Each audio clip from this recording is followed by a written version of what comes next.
ಎಲ್ಲರಿಗೂ ಇವತ್ತು ನಾನು ಒಬ್ಬ ಒಳ್ಳೆಯ ವ್ಯಕ್ತಿಯ ಹೆಸರನ್ನು ಪರಿಚಯ ಮಾಡಿಸ್ಬೇಕಂತೇಳಿ ಭಾಳ ದಿನದಿಂದ ಪ್ರಯತ್ನ ಮಾಡ್ಲತ್ತೀನಿ. ಆದ್ರೆ ಆಗಲಿಲ್ಲ. ಕಾರಣ ಏನಂದ್ರೆ ಸ್ವಲ್ಪ ಆರಾಮಿಲ್ಲಾಗಿತ್ತು.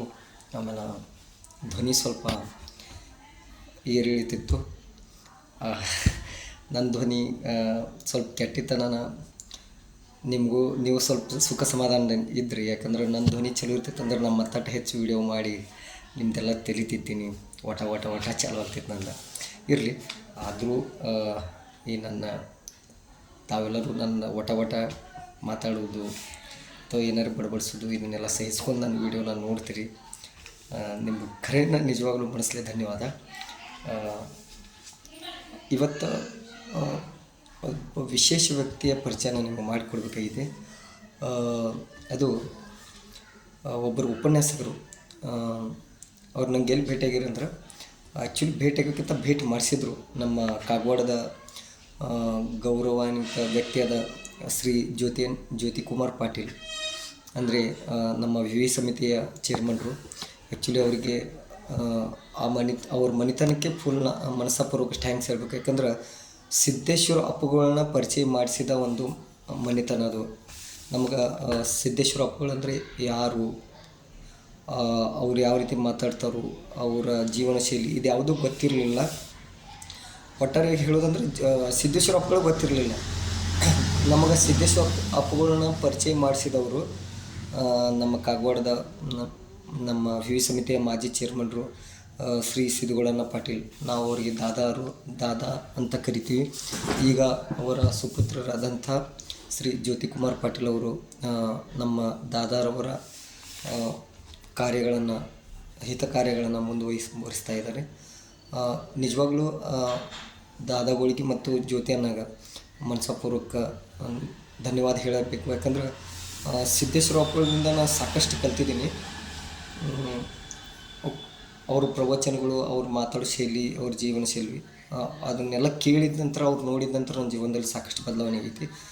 ಇಲ್ಲದಿದ್ರೆ ಅವ್ರನ್ನ ಭೇಟಿ ಆಗೋಕ್ಕಿಂತ ಮೊದಲು ನಾವು ಒಂದು ಬೆಂಕಿ ಗತ್ತಲೆ ಇದ್ನಿ. ಅಂದರೆ ಹೆಂಗೆ ಒಳಗೇನಿರ್ತೈತಿ ಹೊರಗೂ ಅದ. ಜನ ಏನೋ ಹೇಳ್ರು ಅದನ್ನು ನಾ ಕಬೂಲ್ ಮಾಡ್ತಿಲ್ಲಗಿನಿ. ನಾವೊಬ್ಬ ಸತ್ಯ ಇದ್ನಿ ಅಂದ್ರೆ ನನ್ನ ಸತ್ಯದ ಮೇಲೆ ನಾನು ಠಾಮ್ ಇರ್ತೀನಿ. ನಾವು ವಾದ ಮಾಡ್ತೀನಿ ಎಲ್ಲರ ಜೊತೆ.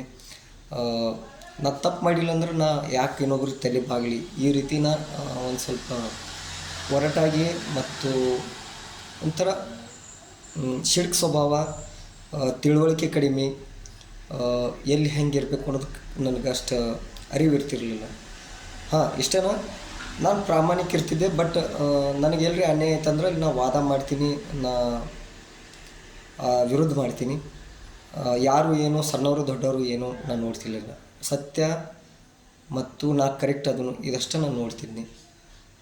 ನಾ ಬಡತನದಾಗ ಇರಲಿ ಅಥವಾ ನಾ ಕಷ್ಟದಾಗಿರಲಿ ಅಥವಾ ನನ್ನ ಜೊತೆ ಯಾರಿಲ್ಲ, ನಾ ಒಬ್ಬನ ಈ ಪ್ರಾಬ್ಲಮ್ದಲ್ಲಿ ಬೀಳ್ತೀನೋ ಈ ಅಂಶ ಗೊತ್ತಿದ್ರೂ ವಾದ ಮಾಡ್ತಿದ್ನಿ. ಯಾಕಂದ್ರೆ ನನ್ನಲ್ಲಿ ಎಷ್ಟು ಸಿಟ್ಟು, ಕೋಪ ಮತ್ತು ಸಮಾಜದಾಗ ಹೆಂಗೆ ಬದುಕಬೇಕು ಅನ್ನೋ ಶಿಕ್ಷಕ ಅಂದ್ರೆ ಹೆಂಗೆ ಅಥವಾ ಸಮಾಜದಾಗ ನಾವು ನಾಗರಿಕರಾಗಿ ಬಂದ್ವಿ ಅಂದ್ಬಳಕ್ಕೆ ಹೆಂಗಿರ್ಬೇಕು ಅನ್ನೋದು ಗೊತ್ತಿರಲಿಲ್ಲ. ಸ್ವಲ್ಪ ಸಿದ್ದೇಶ್ವರ ಅಪ್ಪಗಳು ನೋಡಿದ ನಂತರ, ಅವರು ಕೆಲವು ಪ್ರವಚನ ಕೇಳಿದ ನಂತರ ನಾ ಆ್ಯಕ್ಚುಲಿ 50% ನಾ ಶಾಂತ ಆದ್ನಿ. ಒಂದು ಸ್ವಲ್ಪ ತಿಳುವಳಿಕೆ ಬಂತು ಸಮಾಜದಾಗ ಹೆಂಗಿರಬೇಕು. ಮತ್ತು ಉಳಿದ 50% ತಿಳುವಳಿಕೆ ನಮ್ಮ ಜೀವನದಾಗ ನಮಗೆ ತೊಂದರೆ ಕೊಟ್ಟವರು, ನಮ್ಮನ್ನು ಕಾಡಿದವರು ಅಥವಾ ನಮಗೆ ಸಹಾಯ ಮಾಡಿದವರು, ಸಹಾಯ ಮಾಡದೇ ಇರಿದವರು, ನಮ್ಮ ಹಿರಿಯರು ಕಿರಿಯರು, ನಮಗೆ ಜೀವನದಲ್ಲಿ ಏನಾದರೂ ಸಾಧನೆ ಮಾಡ್ಲಿಕ್ಕೆ ಅವಕಾಶಗಳು ಕೊಟ್ಟಂಥವ್ರು, ಇವರೆಲ್ಲರದಿಂದ ಬಂದಿದ್ದು. ಅದಕ್ಕೆ ಯಾರೂ ನನ್ನ ವೈರಿಗಳಲ್ಲ, ಎಲ್ಲ ನನ್ನ ಮಿತ್ರರೇ, ಎಲ್ಲ ನನಗೆ ಒಳ್ಳೆಯದನ್ನು ಬಯಸೋರು. ಯಾವುದೋ ಒಂದು ರೀತಿ ಇರಲಿ, ಅವ್ರು ನಮ್ಗೆ ಒಳ್ಳೆಯದನ್ನು ಮಾಡಿದರು. ಸೊ ಅವರೆಲ್ಲರಿಗೂ ಮನಸ್ಪೂರ್ವಕ ಧನ್ಯವಾದಗಳು. ಯಾಕಂದ್ರೆ ಯಾರ ಜೊತೆ ಸಿಟ್ಟು ಮಾಡ್ಕೊಂಡು ವೈರತ್ವ ಮಾಡ್ಕೊಂಡು ಏನು ಸಾಧನೆ ಮಾಡೋದದ. ಯಾಕಂದ್ರೆ ಯಾರ ಜೊತೆ ಕೋಪ ಮಾಡ್ಕೊಂಡು ಜಗಳ ಮಾಡ್ಕೊಂಡು ಈರ್ಷೆ ಮಾಡ್ಕೊಳ್ಳೋದ್ರಲ್ಲಿ ನಮ್ಮ ಅರ್ಧ ಆಯುಷ್ಯ ಮುಗಿದು ಹೋಗಿರ್ತದೆ. ಇಲ್ಲಿ ನಾವು ಬದುಕಕ್ಕೆ ಬಂದೆವು. ಯಾರ ಜೊತೆನೇ ಕೋಪ ಮಾಡ್ಕೊಳ್ಳಲ್ದೆ, ಈರ್ಷೆ ಮಾಡ್ಕೊಳ್ಳಲ್ದೆ ನಾವು ಈ ನಮ್ಮ ದೇಶಕ್ಕಾಗಿ, ನಮ್ಮ ಮಣ್ಣಿಗಾಗಿ ಅಥವಾ ನಮ್ಮ ಕುಟುಂಬಕ್ಕಾಗಿ ಅಂತೂ ಎಲ್ಲರೂ ಮಾಡ್ತಾರೋ. ಬಡತನದಲ್ಲಿರಲಿ ಶ್ರೀಮಂತದಲ್ಲಿರಲಿ ಆದಷ್ಟು ಮಟ್ಟು ಉಳಿದ ಜೀವನ ಏನಾದರೂ ಒಂದು ಸಾಧನೆ ಮಾಡಿ ನಾ ಸತ್ರೂ ನಂತರ ನನ್ನ ಹೆಸರು ಇರಬೇಕು ಅಂದರೆ ಹೆಸರು ಇರಬೇಕಂತಲ್ಲ, ನಾವು ಮಾಡಿದ ಒಳ್ಳೆಯ ಕಾರ್ಯಗಳು ಇರಬೇಕು. ಹೆಸರಂತೂ ನನ್ನ ಹೆಸರನ್ನು ರಗಡಿ ಜನ ಆದರು, ನಿಮ್ಮ ಹೆಸರನ್ನು ರಗಡಿ ಜನ ಆದರು. ನಾವು ಮಾಡುವ ಒಳ್ಳೆಯ ಕಾರ್ಯಗಳು ಸದಾ ಜೀವಂತವಾಗಿರಬೇಕು. ಆ ಜೀವಂತವಾಗಿರ್ಬೇಕಂದ್ರೆ ಅದರಲ್ಲಿ ನೈತಿಕತೆ ಬೇಕು. ಇರಲಿ, ಇವತ್ತು ನಾ ಭೇಟಿ ನಿಮಗೆ ಪರಿಚಯ ಮಾಡಿಸುವಂಥ ಒಬ್ಬ ಒಳ್ಳೆಯ ವ್ಯಕ್ತಿ ಯಾರಂದ್ರೆ, ಆ ವ್ಯಕ್ತಿಯನ್ನು ಪರಿಚಯ ಮಾಡಿಸಿದವರು ನಮ್ಮ ಕಾಗವಾಡದ ಶ್ರೀ ಜ್ಯೋತಿ ಅನ್ನಗಳು. ಆ ವ್ಯಕ್ತಿ ಯಾರಂದ್ರೆ ಶ್ರೀ ವೀರೇಶ್ ಪಾಟೀಲ್, ಉಪನ್ಯಾಸಕರು, ಸರ್ಕಾರಿ ಪದವಿ ಪೂರ್ವ ಕಾಲೇಜ್ ಸದಲಗದವರು ಅಂತ. ನಾನು ಅವರಿಗೆ ಫಸ್ಟ್ ಭೇಟಿ ಆದದ್ದು ಅಂದ್ರೆ ಆ್ಯಕ್ಚುಲಿ ನಮ್ಮ ಸಂಸ್ಥೆದವ್ರು ಭೇಟಿ ಮಾಡಿಸಿರು. ಎಲ್ಲಿ ಅಂದ್ರೆ ಈ ಡಿಸೆಂಬರ್ 8ನೇ ತಾರೀಕು 2024 ಅಲ್ಲಿ ಸಿದ್ದೇಶ್ವರ್ ಹೈಸ್ಕೂಲ್ನಲ್ಲಿ, ಶ್ರೀ ಸಿದ್ದೇಶ್ವರ್ ವಿದ್ಯಾಲಯ ಶಿರಗುಪ್ಪದಲ್ಲಿ ಒಂದು ನಮ್ಮ ಸಂಸ್ಥೆ ವತಿಯಿಂದ ಒಂದು ಕಾರ್ಯಕ್ರಮ ನಡೀತು. ವಿದ್ಯಾಭೂಷಣ ಮತ್ತು ಗುರುಶ್ರೀ ಪ್ರಶಸ್ತಿ ಹಾಗೂ ಶೈಕ್ಷಣಿಕ ಚಿಂತನ ಸಮಾರಂಭ ಅಂಥೇಳಿ ಒಂದು ಕಾರ್ಯಕ್ರಮ ನಡೀತು. ಅಲ್ಲಿ ಈ ಉಪನ್ಯಾಸಕರು ಬಂದಿದ್ದರು. ಅದ್ರ ಜೊತೆಗೆ ನಮ್ಮ ಪರಮ ಪೂಜ್ಯ ಶ್ರೀ ಅಭಿನವ ಮಂಜುನಾಥ ಮಹಾಸ್ವಾಮಿಗಳು ಇವರು ಕೂಡ ಬಂದಿದ್ದರು. ಇವರು ಕ್ಯಾರಗುಡ್ಡ ಮಠದ ಹುಕ್ಕೇರಿ ಅಲ್ಲಿ ಇದ್ದಂಥ ಸ್ವಾಮಿಗಳು. ಇವರಿಬ್ಬರು ಮಹಾನ್ ವ್ಯಕ್ತಿಗಳಲ್ಲಿ ಬಂದಿದ್ದರು. ಅದರಲ್ಲಿ ನನಗೆ ಶ್ರೀ ವೀರೇಶ್ ಪಾಟೀಲ್ ಅವರ ಉಪನ್ಯಾಸ ಭಾಳ ಹಿಡಿಸಿತು. ಸಿದ್ದೇಶ್ವರ ಅಪ್ಪಗಳ ನಂತರ ಯಾರ್ದಾದ್ರೂ ನಮ್ಮ ಮಾತು ಅಥವಾ ನಂಗೆ ಸಮಾಧಾನ ಕೊಟ್ಟಿತ್ತು ಅಥವಾ ಒಂದು ನೀತಿ ಬೋಧನೆ ಸಮಾಧಾನ ಕೊಟ್ಟಿತ್ತಂದ್ರೆ ಶ್ರೀ ವೀರೇಶ್ ಪಾಟೀಲ್ ಅವ್ರದ್ದು. ಅವರು ಮಾತಾಡೋ ಸ್ಟೈಲ್ ಸ್ವಲ್ಪ 30-40% ನಮ್ಮ ಸಿದ್ದೇಶ್ವರ ಅಪ್ಪಗಳ ಗತ್ತಲೆ ಅದ. ಉಳಿದ ಸ್ಟೈಲ್ ಸ್ವಲ್ಪ ನಮ್ಮ ಮಾಡರ್ನ್ಕಿಂತ ಬರ್ತದೆ. ಬಟ್ ನಿಜ ಹೇಳ್ತಾರೋ, ನೇರವಾಗಿ ಮಾತಾಡ್ತಾರೋ. ಇಷ್ಟು ನಮ್ಮ ಸ್ಕೂಲ್ನಲ್ಲಿ ಆಗಲಿ ನಮ್ಮ ಸಂಸ್ಥೆ ವತಿಯಿಂದ ಕಾರ್ಯಕ್ರಮಗಳು ನಡೆದು ಎಷ್ಟೋ ಉಪನ್ಯಾಸಕರು ಬಂದರು, ಏನೋ ಬಂದರು. ಬಟ್ ಅಷ್ಟು ಜನರಲ್ಲಿ ಇವ್ರ ಮಾತುಗಳು ಹಿಡಿಸಿದ್ದು. ಯಾಕಂದ್ರೆ ನೈಜತೆಗೆ ಸಮೀಪವಾದಂಥ ಮಾತುಗಳಿದ್ದು. ಆ್ಯಕ್ಚುಲಿ ಅವರು ನಮ್ಗೆ ಅಲ್ಲಿ ಸ್ಟೇಜ್ ಮೇಲೆ ಹೋಗಿ ಭೇಟಿಯಾಗಿ ಮಾತಾಡ್ಸೋಕ್ಕಾಗಲಿಲ್ಲ, ಯಾಕಂದ್ರೆ ಅದು ಕಾರ್ಯಕ್ರಮ ನಡೆದಿತ್ತು. ಆದರೂ ಅವರು ನಮಗೂ ಕೂಡ ಆಶೀರ್ವಾದ ಮಾಡಿದರು. ಅವ್ರಿಗೆ ಕೂಡ ಧನ್ಯವಾದ. ಅವರು ಆದರೆ ಒಂದು ತಪ್ಪು ತಿಳ್ಕೊಬೇಡ್ರಿ, ಶ್ರೀ ವೀರೇಶ್ ಪಾಟೀಲ್ ಏನು ಉಪನ್ಯಾಸಕರದಾರಲ್ಲ, ಅವ್ರ ಅಪ್ಪಿತಪ್ಪಿ ನಿಮ್ಗೆ ಯಾವಾಗಲೂ ಭೇಟಿ ಆದರೆ ದಯವಿಟ್ಟು ನಾನು ಒಂದು ವೀಡಿಯೋನ ತೋರಿಸಿರಿ. ಯಾಕಂದ್ರೆ ಒಂದು ಪ್ರಶ್ನೆ ಅದ ನನಗೆ ಅವ್ರು ಕೇಳೋದ. ಯಾಕಂದ್ರೆ ಅವರು ಸಾಕಷ್ಟು ಒಳ್ಳೆ ರೀತಿ ಹೇಳಿದರು. ಆ ದಿನ ಚಿಂತನ ಸಮಾರಂಭದಲ್ಲಿ ಅಥವಾ ಒಂದು ಆ ಪ್ರಶಸ್ತಿ ಪ್ರದಾನ ಕಾರ್ಯಕ್ರಮದಲ್ಲಿ ನಮ್ಮ ಶಿಕ್ಷಕರಿಗೆ ಯಾವ ರೀತಿ ತಾವು ಇರಬೇಕು, ಶಿಕ್ಷಕ ಅಂದರೆ ಯಾರ, ವಿದ್ಯಾರ್ಥಿ ಅಂದರೆ ಯಾರು ಶಿಕ್ಷಕರಿಗೆ ಪ್ರಶಸ್ತಿ ಕೊಡಬೇಕು, ವಿದ್ಯಾರ್ಥಿಗಳನ್ನ ಯಾವ ರೀತಿ ನಿರ್ಮಾಣ ಮಾಡಬೇಕು, ಎಲ್ಲ ಅಗದಿ ಬೆಸ್ಟ್ ನನ್ನ ಮನಸ್ಸಿಗೆ ಸಮಾಧಾನ ಆಗುವಂಗೆ ಮತ್ತು ಎಲ್ಲರೂ ಸಮಾಧಾನ ಕೇಳಂಗೆ ಹೇಳಿದರು ಅವರು. ಆದರೂ ಮಾತಾಡ್ಕೊತ ಅವ್ರು ಒಂದು ಮಾತಂದರು. ಅವ್ರು ಮಾತಂದಿದ್ದು ಸರಿನಾ, ಸರ್ವೇಸಾಮಾನ್ಯವಾಗಿ ಆ ಮಾತು ಯಾರೂ ಕೇಳ್ರು ಅದು ಓಕೆನೇ ಅಂತಾರೆ. ಬಟ್ ನಾ ಸ್ವಲ್ಪ ವಿಚಾರ ಮಾಡುವಂಥ ಶೈಲಿ ಸ್ವಲ್ಪ ಬೇರೆ ಇದೆ. ಹಾಗಂತ ನಾ ಶ್ರೇಷ್ಠ ಅಲ್ಲ. ಅದು ನಂದು ತಪ್ಪು ಸರಿನೋ ನೀವು ಹೇಳಬೇಕು. ಬಟ್ ನಮ್ಮ ಶ್ರೀ ವೀರೇಶ್ ಪಾಟೀಲ್ ಸರ್ ಅವರು ಅಪ್ಪಿತಪ್ಪಿ ನಿಮ್ಮ ಗಣಪತ್ರ ಅವ್ರು ಕೇಳ್ರಿ ಸರ್, ನಿಮ್ಮ ಒಬ್ಬ ಶಿಷ್ಯ, ನಾ ಶಿಷ್ಯನ ತಿಳ್ಕೊರಿ ಅವ್ರದ ಹಿಂದಿನಿಂದ ಈ ಒಂದು ಪ್ರಶ್ನೆ ನಿಮ್ಗೆ ಕೇಳಿದಾನು, ಇದ್ರ ಉತ್ತರ ಹೇಳ್ರಿ ಅಂತೇಳಿ ನೀವು ಕೇಳ್ರಿ ಪ್ಲೀಸ್ ನನ್ನ ವತಿಯಿಂದ. ಅವ್ರ ಕಾಂಟ್ಯಾಕ್ಟ್ ನಂಬರು ನನ್ನ ಕಡೆ ಇಲ್ಲ, ಇರಲಿ ಕೇಳ್ರಿ. ಪ್ರಶ್ನೆ ಏನಂದ್ರೆ ಅವರು ಒಂದು ಮಾತು ಹೇಳ್ರು. ಏನಂದ್ರೆ ಎಲ್ಲ ವಿದ್ಯಾರ್ಥಿಗಳ ಬಗ್ಗೆ ಅದೆಲ್ಲ ಹೇಳ್ರು, ಶಿಕ್ಷಕರ ಬಗ್ಗೆ ಹೇಳ್ರು, ಅತಿ ಉತ್ತಮವಾದಂಥ ಮಾತುಗಳನ್ನ ಹೇಳ್ರು. ಅವರ ಉಪನ್ಯಾಸ ಕೇಳಿದ ನಂತರ ಅಲ್ಲಿ ಬಂದಂಥ ನಮ್ಮ ಸ್ವಾಮಿಗಳು ಕೂಡ ಅವರ ಮಾತಿಗೆ ಈ ನಮ್ಮ ವೀರೇಶ್ ಪಾಟೀಲ್ ಸರ್ ಅವರ ಮಾತಿಗೆ ಬೆಂಬಲ ನೀಡಿದರು. ಯಾಕಂದ್ರೆ ಅಷ್ಟು ಚೆನ್ನಾಗೇನು ಮಾತಾಡಿದರು. ಆದರೂ ಒಂದು ಮಾತಂದ್ರೆ ಅವರು ಅದು ತಪ್ಪಾದಂಥ ಮಾತಲ್ಲ, ಅದು ಸರಿ ಮಾತು. ಬಟ್ ಅದಕ್ಕೊಂದು ನಂದು ಸ್ವಲ್ಪ ಚಿಂತನೆ ಮಂತನ ಆ ಮಾತಿನ ಕುರಿತು. ಅದೇನಂದ್ರೆ ಅವ್ರು ಮಾತಾಡ್ಕೊತಂದ್ರು ವಿದ್ಯಾರ್ಥಿಗಳಲ್ಲಿ ಅಥವಾ ಜನರಲ್ಲಿ ಮೂಢನಂಬಿಕೆ ಇರಬಾರದು ಈ ಮಾತಂದರು. ಈಗ ಸದ್ಯ ಮೂಢನಂಬಿಕೆ ಇರಬಾರ್ದು ಈ ಮಾತು ಕೇಳೋಣ ನೀವು ಅನ್ಬೋದು ಎಲ್ಲರೂ. ಕರೆಕ್ಟ್ ಹೇಳ್ತಾರೆ ಅವ್ರು, ಏನು ತಪ್ಪು ಹೇಳಿಲ್ಲ ಅಂಥೇಳಿ. ಮೂಢನಂಬಿಕೆ ಇರಬಾರ್ದು. ಈಗ ನಾ ಅದ ಮಾತನ್ನು ಮೂಢನಂಬಿಕೆ ಇರಬೇಕು ಅಂದ್ರೆ ನೀವು ನನ್ನ ಬ್ಯಾಗ್ ಚಲೋ ಮಾಡ್ತೀವಿ, ಖಂಡಿತವಾಗ್ಲೂ ಬೈತೀರಿ. ನನ್ನ ಮೂಢನಂಬಿಕೆ ಇರಬೇಕು ಅಂತ ನಾ ಹೇಳ್ತೀನಿ.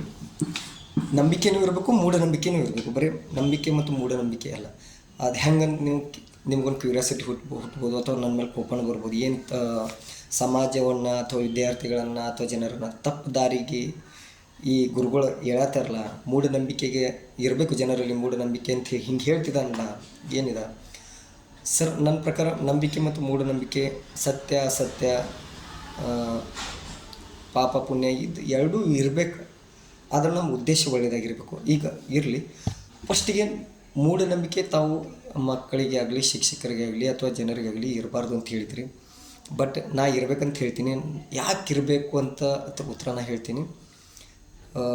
ನಾವು ಬ್ಯಾಡ ಅಂದ್ರೂ ಅದು ಬಂದೇ ಬರ್ತದೆ. ಈ ಉದಾಹರಣೆಗೆ ತಿಳ್ಕೊರಿ, ಒಬ್ಬ ಮಹಿಳೆ ಗರ್ಭಿಣಿ ಅದಾಳು, ಆಕೆ ಗಂಡ ಅದನು. ಆ ಮಹಿಳೆಗೆ ನಾವು ಹಾಸ್ಪಿಟಲ್ಗೆ ಡೆಲಿವರಿಗೆ ಹೋದೆವು.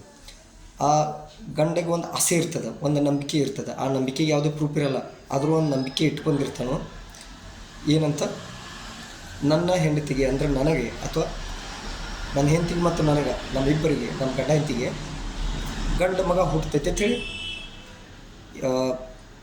ಗಂಡಿದ್ದ ಒಂದು ನಂಬಿಕೆ ಇಟ್ಟಿರ್ತಾನೆ. ಅದಕ್ಕೆ ಯಾವುದೇ ಆಧಾರ ಇರೋಂಗಿಲ್ಲ. ಆಧಾರವಿಲ್ಲದ ನಂಬಿಕೆ ಮೂಢನಂಬಿಕೆ.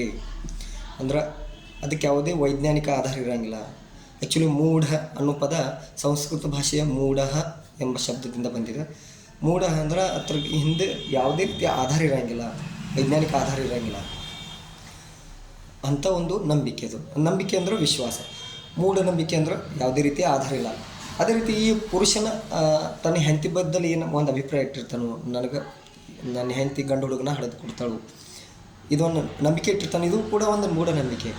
ಮತ್ತು ಹೆಂಡತಿನೂ ಒಂದು ನಂಬಿಕೆ ಇಟ್ಟಿರ್ತಾಳು, ನನಗೆ ಹೆಣ್ಣು ಹುಡುಗಬೇಕು, ನನಗೆ ಹೆಣ್ಣು ಹುಡುಗಿನೂ ಹುಡ್ತೈತೆ, ಆಕೆಗೆ ಒಂದು ನಂಬಿಕೆ ಇರ್ತದೆ. ಅಥವಾ ಹೆಣ್ಮಗಳಿಗೆ ಗಂಡು ಹುಡುಗಬೇಕಾಗಿರ್ತೈತಿ, ಗಂಡಸ ಮನುಷ್ಯಗೆ ಹೆಣ್ಮಗಳು ಹುಟ್ಟಬೇಕಂತೇಳಿ ಆಸೆ ಇಟ್ಟಿರ್ತಾರೆ.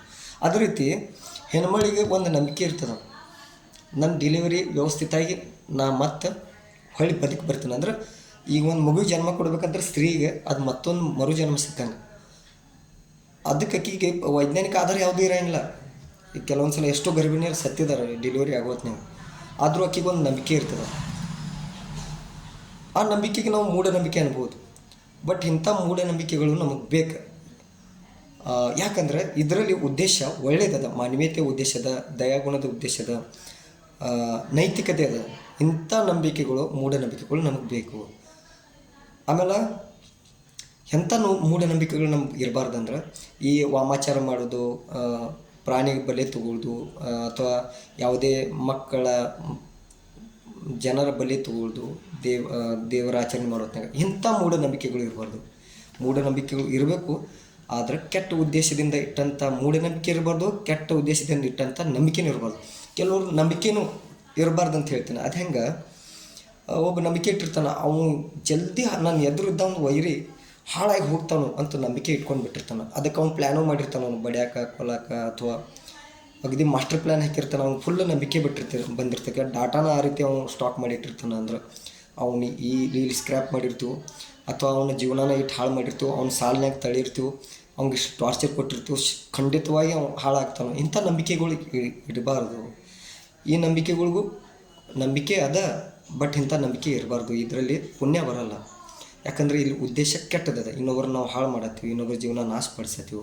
ಇದರಲ್ಲಿ ದಯಾಗುಣ ಇಲ್ಲ, ನೈತಿಕತೆ ಇಲ್ಲ. ಇಂಥ ನಂಬಿಕೆಗಳು ಕೂಡ ಇರಬಾರ್ದು. ಒಟ್ಟಾರೆನಾಗಿ ಹೇಳೋದಂದ್ರೆ ನಂಬಿಕೆನೂ ಬೇಕು, ಮೂಢನಂಬಿಕೆನೂ ಬೇಕು. ಆಮೇಲೆ ನಂಬಿಕೆನೂ ಇರಬಾರ್ದು, ಮೂಢನಂಬಿಕೆನೂ ಇರಬಾರ್ದು. ಇವೆರಡು ಬೇಕು ಮತ್ತು ಇರಬಾರ್ದು. ಯಾವಾಗಂದ್ರೆ ಬೇಕು, ನಂಬಿಕೆ ಬೇಕು, ಮೂಢನಂಬಿಕೆನೂ ಬೇಕು. ಯಾವಾಗಂದ್ರೆ ನಮ್ಮ ಉದ್ದೇಶ ಒಳ್ಳೆಯದಿರಬೇಕು, ಅದರಲ್ಲಿ ನೈತಿಕತೆ ಇರಬೇಕು, ಮಾನವೀಯತೆ ಇರಬೇಕು. ಆಮೇಲೆ ಇರಬಾರ್ದು, ನಂಬಿಕೆ ಇರಬಾರ್ದು, ಮೂಢನಂಬಿಕೆ ಇರಬಾರ್ದು. ಯಾವಾಗ ಅದರಿಂದ ಯಾರಾದರೆ ಜೀವಹಾನಿ ಆಗ್ತಿತ್ತು, ಅಥವಾ ಅದರಲ್ಲಿ ಯಾವುದೇ ದಯಾಗುಣ ಇಲ್ಲ, ನೈತಿಕತೆ ಇಲ್ಲ, ಅದರಲ್ಲಿ ಕೆಟ್ಟತನ ಇತ್ತು, ವಾಮಾಚಾರ ಇತ್ತು, ಕ್ರೂರತನ ಇತ್ತು, ಅಂಥ ನಂಬಿಕೆನೂ ಬೇಡ, ಮೂಢನಂಬಿಕೆನೂ ಬೇಡ. ಅದೇ ರೀತಿ ಒಂದು ಸ್ವಲ್ಪ ಹೆಚ್ಚಿಗೆ ಮಾತಾಡ್ತಾನೋ ಇನ್ನೊಂದು 2 ನಿಮಿಷ. ಅದೇನೆಂದ್ರೆ ಪುಣ್ಯನೂ ಬೇಕು, ಪಾಪನೂ ಬೇಕು. ಈಗ ನೋಡಿರಿ, ಯಾವುದೇ ವ್ಯಕ್ತಿ ಒಬ್ಬ ಹೋಗಿ ದ್ವೇಷದಿಂದ ಒಂದು ಚಾಕು ಚುಸ್ತಾನೋ ಅಥವಾ ಬಡಿತಾನೋ, ಅದು ಚುಚ್ಚಿದ ನಂತರ ಒಂದು ಹೊಟ್ಟೆ ಹರಿತೈತಿ, ಅಥವಾ ಸಾಯ್ತಾನೋ ಏನೋ ಆಗ್ತಾನೋ.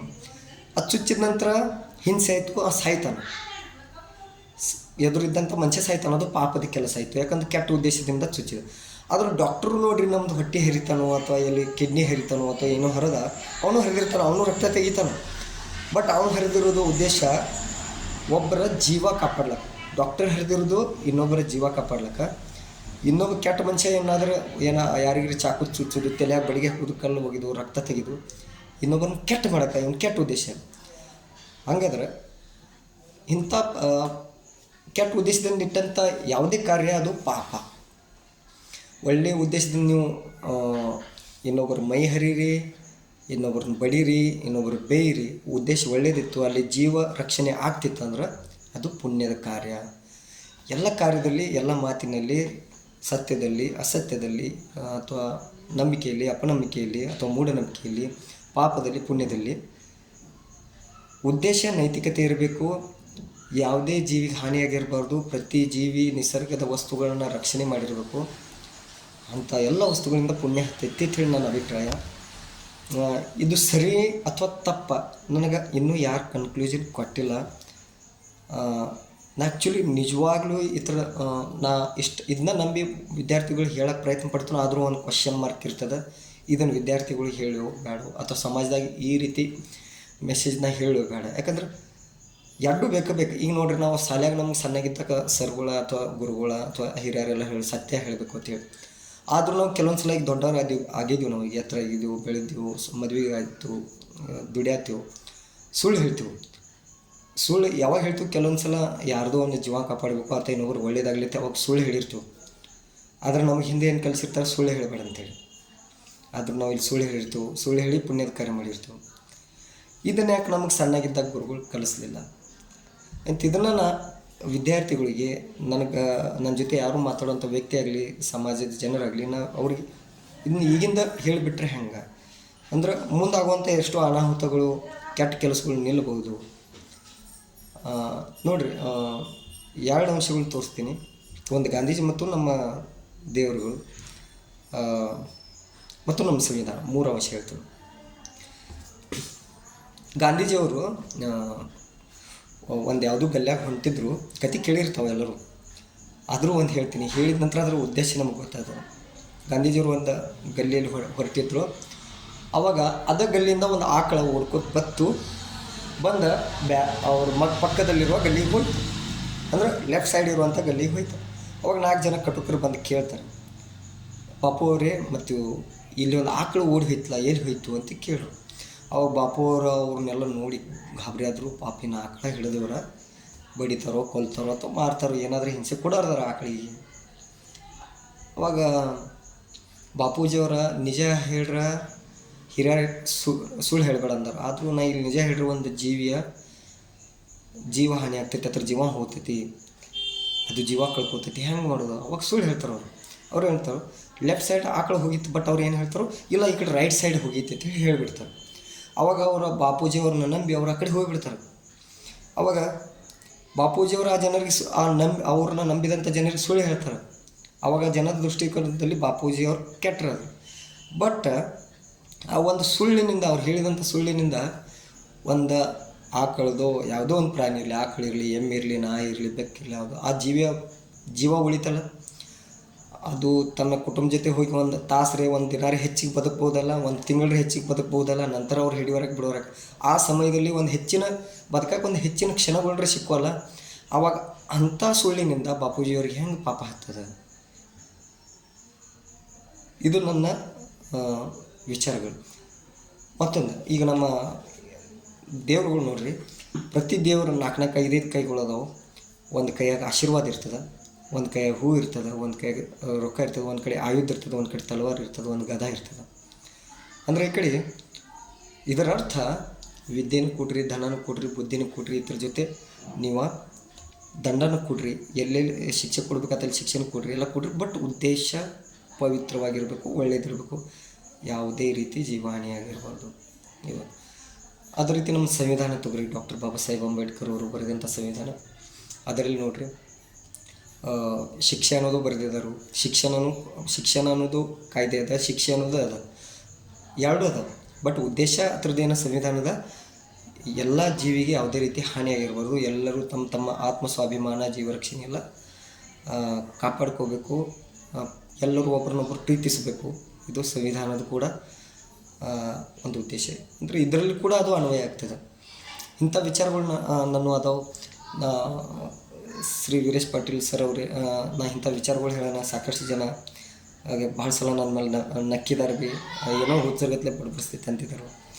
ಬಟ್ ಈ ವಿಚಾರಗಳು ಸರಿನೋ ತಪ್ಪು ಅಂತ ಸ್ವಲ್ಪ ನೀವು ಹೇಳ್ರಂದ್ರೆ ನಾ ನಿಮ್ಮನ್ನು ನಂಬ್ತೀನಿ. ಯಾಕಂದರೆ ನಿಮ್ಮಲ್ಲಿ ನಾ ತಿಳ್ಕೊಂಡಿನಿ ಸಾಕಷ್ಟು ಜ್ಞಾನ ಅದ ನಿಮ್ಮಲ್ಲಿ. ಈ ಬೇರೆ ಬೇರೆ ಜನರಲ್ ನಾಲೆಜ್ ಬೇಡ ನಮಗೆ, ತಾತ್ವಿಕ ಜ್ಞಾನದ ಜೀವನದ ಜ್ಞಾನದ.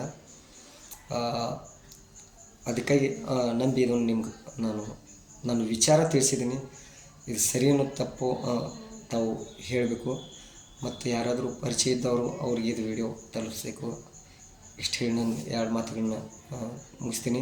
ಅದೇ ರೀತಿ ಮತ್ತೊಮ್ಮೆ ನಮ್ಮ ಶ್ರೀ ಜ್ಯೋತಿ ಅನ್ನೋರಿಗೆ ಮತ್ತು ನಮ್ಮ ಸಂಸ್ಥೆಯ ಎಲ್ಲ ಸಂಬಂಧಪಟ್ಟಂಥ ಎಲ್ಲ ಗಣ್ಯ ಮಾನ್ಯ ಹಾಗೂ ನನ್ನ ಸಹೋದ್ಯೋಗಿಗಳಿಗೆ ಹಾಗೂ ನಾನು ಕಲಿಸಿದಂಥ ವಿದ್ಯಾರ್ಥಿಗಳಿಗೆ ಹಾಗೂ ಎಲ್ಲ ಪಾಲಕರಿಗೆ, ಎಲ್ಲ ಸ್ನೇಹಿತರಿಗೆ, ಎಲ್ಲರಿಗೂ ಮತ್ತು ನನಗೆ ಸಹಾಯ ಮಾಡಿದಂಥ ಎಲ್ಲ ಸ್ನೇಹಿತರಾಗಲಿ, ನನ್ನ ವಿದ್ಯಾರ್ಥಿಗಳಾಗಲಿ ಅಥವಾ ಸಹ ಶಿಕ್ಷಕರಾಗಲಿ ಎಲ್ಲರಿಗೆ ಯಾವಾಗಲೂ ಋಣಿಯಾಗಿರ್ತೀನಿ. Thank you. ಧನ್ಯವಾದಗಳು.